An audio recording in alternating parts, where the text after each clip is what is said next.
2026 ला MBBS बनायला जर कोणी थांबवू शकतं तुला आणि जर कोणी तुला बनवू शकतं तो फक्त तूच आणि तूच आहे.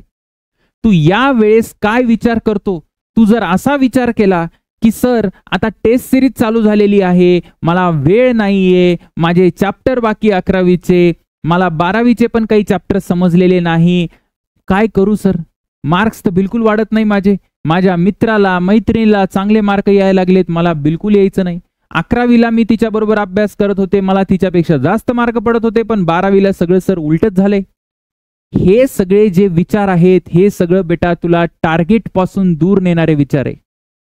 माझा प्रत्येक विचार, प्रत्येक पाऊल, एक एक सेकंद फक्त आणि फक्त मला MBBS कसं होता येईल याच्याकडे असला पाहिजे. मान्य आहे माझे चॅप्टर कमी झालेले, अरे पण काही चॅप्टर तर माझे परफेक्ट असतील. बायोलॉजी माझं चांगलं असेल, केमिस्ट्री चांगलं असेल, कोणाचं फिजिक्स चांगलं असेल, जे हातात आहे त्याच्याकडे लक्ष द्या, तिथून पॉझिटिव्हिटी गेन करा आणि त्या पॉझिटिव्हिटीच्या जोरावर शेवटचे जे आपल्याकडे 3, 4, 5 महिने आहेत त्यावर अभ्यास करून आजही मात देता येते. चुका करायला जर आपण चुका केल्या असतील 11वीत किंवा 12वीत तर त्या चुका सुधारायला आता संधी आहे, भरपूर मोठी संधी आहे. स्वतःला या युद्ध क्षेत्रात पूर्ण झोकून द्या, ताकदीने उतरा. असं की जसं आता शेवटचे 5 महिने, 4 महिने, 3 महिने जे काही आहे ना, बस तेवढंच तुमचं आयुष्य आहे, त्याच्या पुढे काही घेणं देणं नाहीये. काय होणार आहे जास्तीत जास्त सांग, काय होणार आहे? तू डॉक्टर नाही होणार एवढंच ना. अरे MBBS नाही झाला तर BDS होशील, BDS नाही झाला तर BMS नाही होशील, किंवा काही नाही झाला तरी 5 महिने आयुष्यात तुला कॉन्फिडन्स येईल की मेहनत कशी करतात आणि त्या जोरावर पुढे काहीतरी आयुष्यात मिळणार आहे. भरपूर असे लोक आहेत की जे 12वीत किंवा नीट मध्ये, JEE मध्ये काही करू शकलेले नाही, मात्र ते नंतर IAS, IPS मोठे मोठे अधिकारी झालेत. कशाच्या जोरावर? मेहनतीच्या जोरावर. आणि ती मेहनत तुम्हाला आता करावं लागेल. म्हणजे इथे प्रत्येक विद्यार्थी आणि प्रत्येक विद्यार्थिनी सगळेच्या सगळे जिंकणारे, जे मेहनत करणारे. मग आता तुला लूज करायला, तुला हरायला काहीच नाहीये, सगळेच्या सगळं मैदान मोकळे, फक्त जिंकायचं आणि जिंकायचं आणि जिंकायचंच आहे. मग सर हे कसं करायचं? तर हे करायचं असेल तुला तर सगळ्यात पहिले काय करायचंय सर, काही गोष्टी तुम्हाला नीटच्या अनुषंगाने डोक्यात ठेवाव्या लागतील. एकदम महत्वाचे मी जे जे सांगतोय ते. सगळ्यात पहिला पिलर आहे सेल्फ कॉन्फिडन्स. जो मनाने हारला ना बेटा तो तनानी पण हारतो, धनानी पण हारतो, सगळ्याच गोष्टीने हारतो. मन एकदम मजबूत करायचं. असे मित्र मैत्रीण असतील, अगदी पालक असतील, कोणी असू द्या, की जे म्हणतायत की तुमच्याकडनं होत नाही किंवा जे कोण तुम्हाला सेल्फ डाऊट मध्ये टाकतायत त्यांना बाजूला ठेवा, त्यांना हात जोडा, नमस्कार करा सगळ्यांना आणि बाजूला करा. प्रत्येक आवाज तोच असला पाहिजे जो तुला नीट 2026 ला डॉक्टर बनायला मदत करणार आहे. करणार, होणार म्हणजे होणार, रात्रंदिवस हेच म्हणायचं. टेस्ट सिरीजला मार्क नाही पडले तरी हेच म्हणायचं. का? कारण पॉझिटिव्हिटीची तुला खूप गरज आहे. त्याच्यावर जर तू स्वतःला जर सशक्त बनवलं, मेंदूला जर ताकदवर बनवलं ना, तर मेंदू तुला मदत करेल की टेस्ट सिरीज मधले कसे मार्क वाढवावे, रिव्हिजन कशी करावी वगैरे वगैरे. तर तू डॉक्टर होणार आहे बस एवढंच डोक्यात ठेव, विषय संपला. ठीक आहे, no if and no but. त्याच्यानंतर सर प्लॅनिंग हे अत्यंत महत्वाचं आहे. आता आपल्याकडे वेळ कमी आहे आणि चॅप्टर भरपूर आहे, सिलेबस भरपूर कव्हर करायचा आहे, मार्क्स पण वाढवायचे आहे, सगळ्याच गोष्टीच. सगळ्यात पहिले बेटा तुझ्याकडे डेली प्लॅनिंग, बघा डेली, वीकली, मंथली हे प्लॅनिंग असलं पाहिजे. वरवरचं प्लॅनिंग असलं पाहिजे तुझ्याकडे की मी आजच्या दिवसात काय करणार, बायोलॉजी करणार का, फिजिक्स करणार का, केमिस्ट्री करणार का. सर मी एका दिवशी तिन्ही सब्जेक्ट करू, दोन्ही करू की एक करू, ते तू तुझं बघ. ते प्रत्येकाचं वेगवेगळं असतं. तुला बघायचं आहे जसं बघ. आता जसं मी म्हटलं की माझ्याकडे बायोलॉजी आहे सपोज किंवा फिजिक्स आहे. आता फिजिक्स मध्ये माझ्याकडे चॅप्टर आहे, ठीक आहे. आता मला कळतंय की माझा बाबा करंट इलेक्ट्रिसिटी एवढा चांगला झालेला नाहीये, किंवा मला सेमी कंडक्टर समजलेलं नाहीये, किंवा माझं रोटेशनल गडबडतंय. तर आधी तुझ्याकडे ही पूर्ण लिस्ट पाहिजे की कुठले कुठले चॅप्टर तुझे चांगले आहेत, कुठले कुठले चॅप्टर तुझे वीक आहेत. जे चॅप्टर चांगले आहेत बेटा त्या चॅप्टरला तुला कमी वेळ द्यायचा आहे. फक्त आणि फक्त काय फॉलो करशील तू, तुझ्या क्लासची वही, तुझ्या सरांनी मॅडमनी ज्यांनी शिकवलं असेल ती वही, प्रिव्हियस इयर प्रश्न, एखाद्या कोचिंगला असशील तर कोचिंगचे मॉड्यूल किंवा नसेल तरी या 2 गोष्टी केल्या तरी मोर दॅन इनफ आहे. जास्त रिसोर्सेसच्या मागे जास्त कंटेंट वाढवायला जाऊ नका, धोका आहे.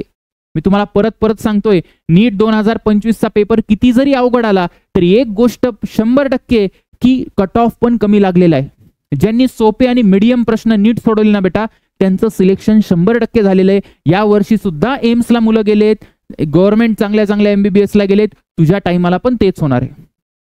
तर सगळ्यात पहिले ही चॅप्टरची लिस्ट बनवशील. फिजिक्समध्ये काय, बायोमध्ये काय, केमिस्ट्रीमध्ये काय, कुठले चॅप्टर चांगले, कुठले चॅप्टर वाईट, जे काही आहे तुला है ना.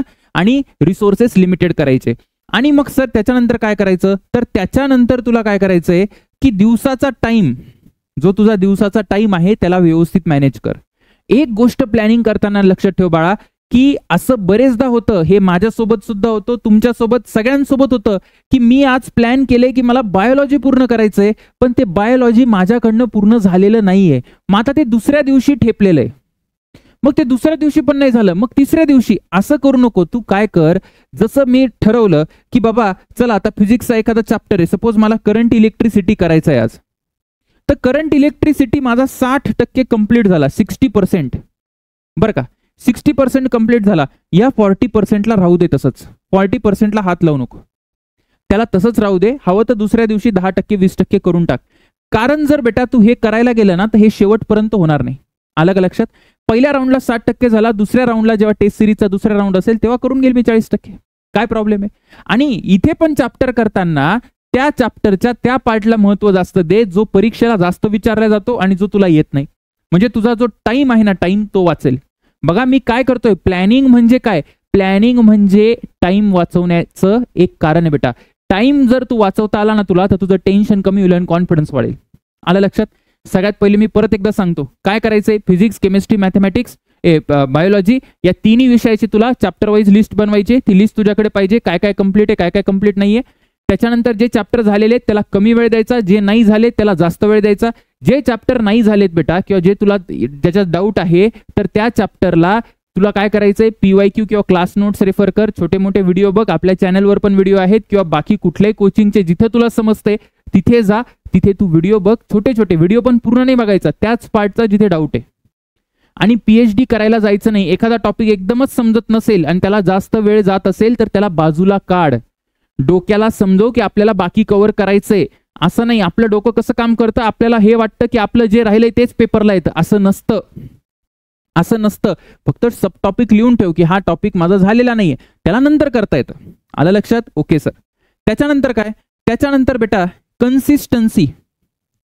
कन्सिस्टन्सी, सातत्य पाहिजे. या दिवसांमध्ये तुला सातत्य पाहिजे. आता तुला एक दिवस काय, 1 तास पण दौडून चालणार नाही. सगळे मित्रमैत्रिणी जे टाइमपास करतायत, जे इकडे तिकडे फिरतायत, ज्यांनी हार मानली आहे, जे स्वतःचा काय म्हणतात, ज्यांना भलं करायचं नाही त्यांना बाजूला फेकायचं. आपण रोजच्या रोज बेसिसवर जे काही तुमच्या टेस्ट सिरीज चालू असेल, क्लासेस चालू असतील, सगळं व्यवस्थित अटेंड करा. आलं का लक्षात. स्वतःच्या तब्येतीची काळजी घेणं अत्यंत महत्वाचं आहे. चांगली झोप होणं हे सुद्धा महत्वाचं आहे. आलं लक्षात. तब्येतीची काळजी घेत असताना चांगलं पाणी पिणं, चांगलं जेवण करणं. जर तुमच्याबरोबर आई वडील राहत असतील तर अतिउत्तम. जर तू हॉस्टेलला राहत असेल बेटा तरी काळजी करू नको. तेलकट वगैरे जास्त काही खाऊ नको. जे चांगलं चांगलं अवेलेबल असेल, फळं असेल, सलाड असेल ते करा. आलं लक्षात. त्याच्यानंतर मच्छर वगैरे चावू देऊ नका. बरेच विद्यार्थ्यांचा मला अनुभव आहे, शेवटी मलेरिया आणि डेंग्यू होतो बेटा. एवढे आपले तप असतो, आपल्या आई वडिलांचा आपला तप असतो, एवढा 16, 17 वर्षाचं स्वप्न असतं की काहीतरी करायचं आयुष्यात. अशा वेळेस ते घालवता कामा नये. आलं लक्षात. सो कन्सिस्टन्सी ही मेंटेन करायला शिका. हरकत नाही रे, हरकत नाही, मार्क्स कमी होऊ दे, काही फरक पडत नाही. तुला 5 महिने ना असं मेहनत करायची ना की तू जेव्हा नीटची परीक्षा देऊन बाहेर येशील ना बेटा, त्यावेळेस तुला वाटलं पाहिजे की वाह, हा माझा बेस्ट होता. म्हणजे मी 16-17 वर्ष जे काय आयुष्य जगलोय ना, त्या 17 वर्षातले हे 5 महिने सगळ्यात सर्वोत्तम होते. हा तुला कॉन्फिडन्स असला पाहिजे. आणि तोच कॉन्फिडन्स तुला उद्या मोठं करणार आहे. मग तू डॉक्टर हो न हो काही फरक पडत नाही, आयुष्यात काहीतरी नक्की तुझं चांगलं होणार. ठीक आहे. तर हे झालं कन्सिस्टन्सी. त्याच्यानंतर टेस्ट सिरीज. टेस्ट सिरीजचं जितकं मी महत्व सांगितलं तेवढं कमी आहे. बरेच विद्यार्थी टेस्ट सिरीजला निग्लेक्ट करतात. निग्लेक्ट करून चालणार नाही. टेस्ट सिरीज मध्ये अभ्यास शेवटपर्यंत होत नाही, हे लक्षात घे. टेस्ट मधून काय करायचं, जसं आज आहे सर, आता उद्या पेपर आहे, बऱ्याच विद्यार्थ्यांचा हा प्रश्न आहे, सर उद्या पेपर वेगळा आहे आणि माझं रिव्हिजन वेगळं चालू आहे. अरे पेपरला पेपरनुसार चालू दे, पेपरला पेपरनुसार चालू दे. तू तुझं रिव्हिजन करत राहा वीक टॉपिक्सचं. फक्त काय करायचं, पेपरच्या आधी थोडाफार फॉर्म्युला, थोड्याफार कन्सेप्ट वाचून जायच्या. मार्क्स किती पण येऊ दे, काळजी करू नको. पेपर अटेम्प्ट करताना व्यवस्थित पेपरचं अनालिसिस करणं, सिली मिस्टेक टाळणं. सिली मिस्टेकवर मी व्हिडिओ बनवलाय, ते तुम्ही चेक करू शकता, है ना. सगळं पेपरचे सोल्युशन वाचणं. जर एखाद्या पेपरमधून आपल्याला कळालं की माझा फिजिक्स, केमिस्ट्री, बायोमध्ये एखादा टॉपिक वीक आहे, त्या टॉपिकला परत तयारी करता येते, त्याच्या नोट्स ऍड ऑन करता येतात, है ना.